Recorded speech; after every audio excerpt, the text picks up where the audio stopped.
Traditional Sweet Recipes from Malta Volume 2, soon available at www.traditionalmaltesesweets.com. Traditional Sweet Recipes, creating a small slice of Malta that feels like home.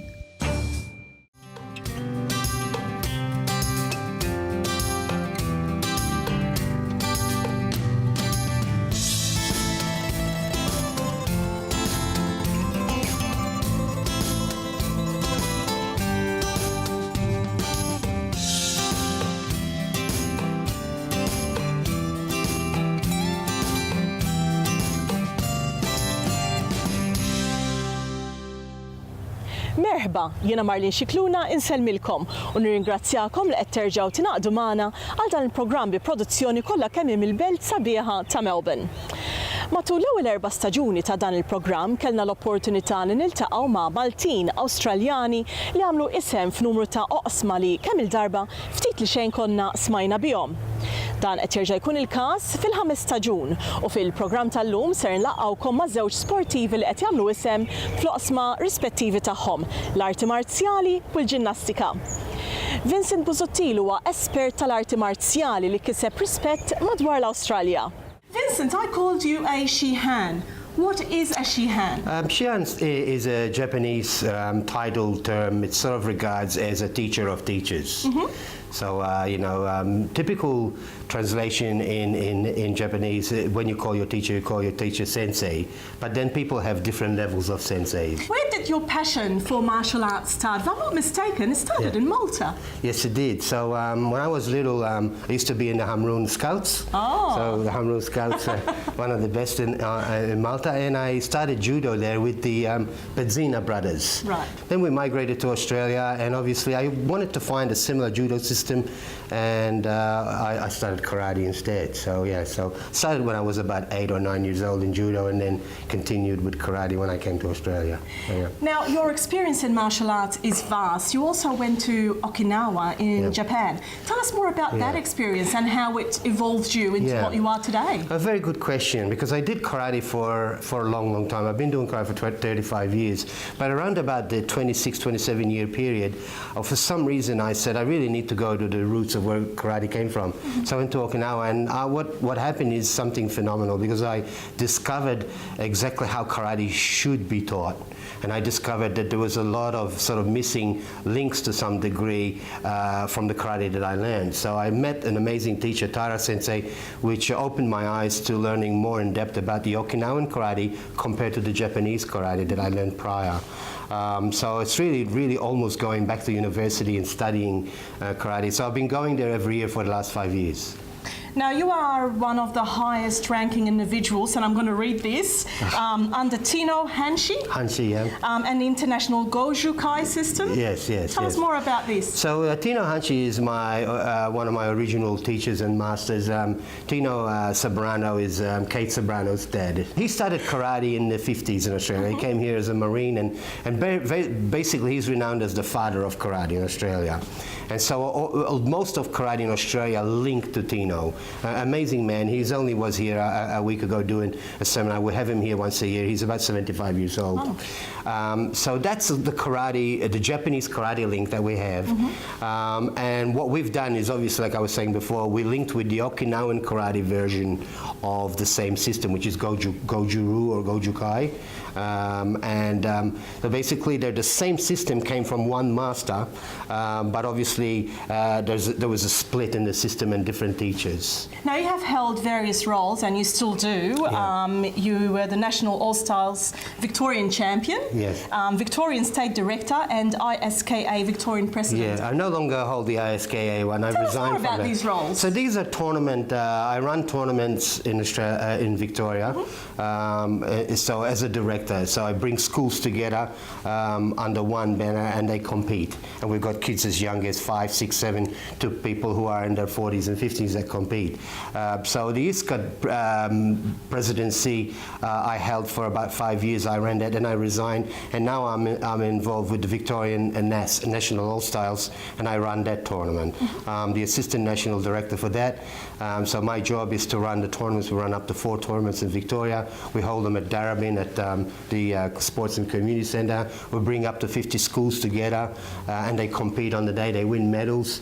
So that's sort of the sports side of karate that I'm involved with. Yeah, does that make sense? It does. Yes, yes. Now tell us more about this amazing school. When did you see and seize the opportunity to open the school?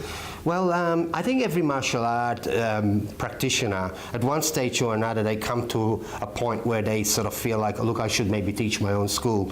So I started off doing teaching part-time at Dandenong, and then my instructor, and I'm always owe it to him, he said to me, hey, let's open up a full-time school. And that was a big decision, because everyone I spoke to back then, 25 years ago, you'll never make money out of karate. You're giving up a good job. You've got 3 kids at home. You know, what are you doing? You know, how are you going to make money out of it? And it was very stressful. You know, typical Maltese people that we intend to make sure that we're careful before we do anything. Arts and sports as well, yeah? So then my instructor and I opened up the school about 25 years ago, and I gave up my job. What was it? I used to work for Camberwell City Council. Right. All right, so it was a good job too. Like, so the decision to actually leave that and come and start from almost nothing, it was, I imagined it as jumping off a cliff, and as I'm going to fly or I'm going to hit the bottom. Yeah. But 25 years later, we're here, you know. How many students do you have here? So about 5 years ago, we had the peak number of students. We had close to 650. Wow. Now what we've done, and I think as you get a bit older, I'm 53 now, you start to sort of look at what's more important in life rather than push. Yeah. So we actually shrunk the school down. We're sitting just over 300. We've got another part-time school in Templestowe. It's got about 50 students. And to be honest, I like it a little bit smaller. When it was bigger, you know, too many headaches, you know. More one-on-one with the students more as one-on-one, well? more personal. So we're just over 300. And how many instructors do you have? If you count all the part-timers, we would average around about 13 different instructors. We employ a couple of part-time people here, not including myself, and some part-time. My daughters, both of my daughters, they're all black belts. So you've passed on the passion. I have, definitely. And I'd love to see them continue, obviously, at the school. My idea is that in probably the next 10 years I would love to move back to Malta. Malta to live. Oh, really? And so I'd like to see maybe my kids continue at the school.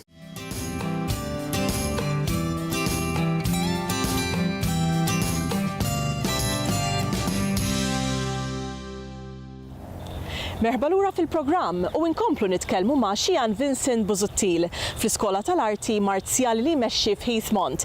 L-Iskola Ultimate Martial Arts hija waħda mill-sponsors ta' dan il-programm. What's the best age to start martial arts? You've mentioned even 3 years old. Your kids at young age, it gives them a sense of obviously building confidence and teaching them to become resilient and strong in themselves. So they'll learn to deal with, not sort of using the word failure is probably a bit harsh, but dealing with things that maybe don't go their way. And I think we live in a society these days that everyone sort of mollycoddles, you know, and it's like there's no such thing as losing anymore. You know, I see that all the time because we get the kids here and then maybe a kid is not quite ready for testing or grading, you know, and you get the mum sometimes reacting. Why isn't he ready? He's better than the other kid. So we go into an education form and teaching him that sometimes learning to deal with failures is as important, as even more important as winning. So kids at the age of 5, 6, 7, or 8, it's the best timing to get them in it. They learn a little bit of self-defense, of course, at that age. Important to deal with bullying, you know, and how to de-escalate a situation by talking to the bully, and learn some self-defense. But more importantly is to build self-esteem, resilience, and confidence. These are very important for kids, you know. Now, for those maybe some of our viewers who think that martial arts sort of promote violence, what would your answer be? It's an interesting thing when people see martial art because they only see, let's say, UFC or MMA on TV and they see the guy, you know, being punched and stuff. That is very much the sport and the commercialism of the big sport martial art. But it's far from that. You know, martial art is much more more of a personal development, way of almost like a vehicle for personal development. Yes, you are learning punching and kicking, and I think there's something that happens in there when a person learns and be confident about themselves and know that they can defend themselves. They actually move away from violence rather than move towards violence. I think it's more the unknown that pushes a person towards violence rather than the known. So for me, because I know how to defend myself, I'd rather walk away from a fight and I don't have to prove anything to anyone, Now, there's various disciplines in martial arts. How would one know what's best for him or her? Good question again, So I always say that the martial art at that younger age, there's really not much difference there's a lot of good schools in Melbourne, and I think it's finding a school with the right ethics, with the right instructor. I think get into some kind of martial art. You can't say one martial art is better than the other. I think all martial arts at a good school teach very good values. It's really then when you start to sort of do some time into training is where you may say, look, you know what, I'd rather do more of an Okinawan karate than, let's say, Taekwondo, or I want to do kickboxing because we do lots of punching and striking constantly for my fitness with that. I look at karate, and this is my opinion, Okinawan karate is like university martial art. Meaning like it's got a lot of depth into it. So people that want to learn more depth, I always recommend, and again, this is not saying that the others don't, but I always recommend Okinawan karate, so. Now, as you mentioned, in today's society with violence on the increase, especially for women and young children, what would you recommend as being the first rule when you don't feel secure? I think if you look at violence on the street, you can actually eliminate a major component of it by being a little bit more evasive and detect danger. How quick can you detect danger before it happens? Unfortunately, these days, you see people jogging in the park with their earphones on, and they're completely unaware of what's their surroundings. So one of the key things is to detect and evade danger, and how quick you can do that. It could be simply putting shopping in the boot of the car, and you notice maybe some dude hanging there, and again, being aware of that person and do your business quickly, and get out of there. A lot of people are blasé about these things. And the second component of what I always teach people is how to de-escalate a situation using obviously your verbal skills. And and obviously learn how to diffuse a fight. These are important. If you look at them big components, it only then leaves you one last component when it comes to the physical self-defense. And so I think detect and evade and de-escalate fights, learning how to obviously talk down a fight, and obviously that sort of thing gets rid of a major component, and you're only really looking then is a small component that could get to a physical situation. Does that make sense? It does. And myself as a woman as well, as you said, sometimes we're so blasé about it that we don't realise what's going on around us, and it's very important. Just to keep a visual awareness of what's going on, and you don't need to be paranoid about it, but and again, be alert. So.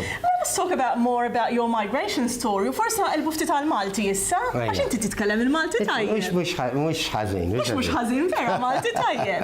Għajdilna ftit dwar l-istorja tal-immigrazzjoni tiegħek. Ġejt hawn ta' 15-il sena. Kelli 15-il sena. Missieri kien fil-234 Royal Signal Squadron with the British. Meta Malta kienu hemm meta Malta obviously ġiet Repubblika. Missieri beda jipprova jsib job normali, fim? And niftakar li isu kien nara mhux settled with what's going on, and he was already here in Australia. Ġifieri id-deċiżjoni kienet very simply aħna joħna qogħdu Malta dak il-żmien nippruvaw niġu l-Australia. U jiena kelli 15-il sena msamma ġejna hawnhekk u niftakar mort l-iskola. In Malta ngħidulhom Form 1, Form 2, Form 3. Hawnhekk Year 9. So ġifiri kelli isni kif naqbad ngħid, like mort sindul tech with kulħadd Australjan u Ingliż, u niftakar kien hemm il-Griegi, Italjani, u jiena kon isni nitkellem mal-Australjani, mal-Grieg, mal-Italjani, u I blended in. Niftakar l-Australjani kienu jgħidu l-Grieg, Italjani, wogs. I escaped it for some reason. I blended in nicely. Forse anke natural tiegħek. Natural tiegħi, fimt, ġifieri, but ġifieri, sibt xogħol, different xogħlijiet, different jobs. Imma dejjem f'dak iż-żmien, even dak iż-żmien kont nittrainja bil-karati, even at that time, yeah. I'm going to go back to English so we wrap up this interview. Yep. You are a well-respected person in the martial arts industry in Australia.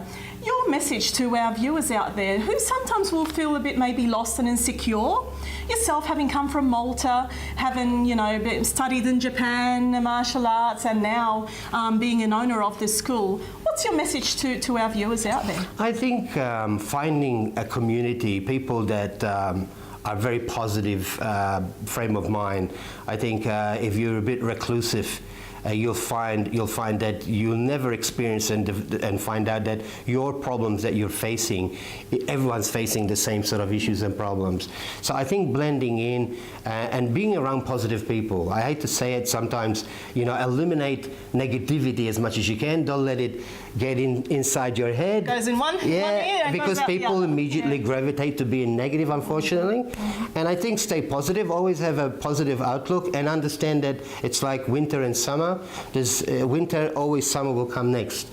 So no matter what's going on in your life at the time, if you're positive and hopeful and persevere, the summer will come. There's always light at the end of the tunnel. Exactly that. You want slowly, 1, 2, and drive it strong. Go, go, go. Whoa! Look at that! Nassigurakom li dejja ma ġrala xejn u ħata taħdem sew. Żgur li dik kienet esperjenza li qatt ma stennejt li se nkun kapaċi nagħmel. Intant grazzi lil Vincent Busuttil għas-support tiegħu bħala sponsor ta' dan il-programm. Maltese DownUnder thanks the Malta Tourism Authority, Mayfield's Business Advisors, MPD Steak Kitchen, Maltese Pastizzi Bar and Restaurant, First National Balkan Associates, Maltese Original Pastizzi Company, Smartline, and our bronze sponsors.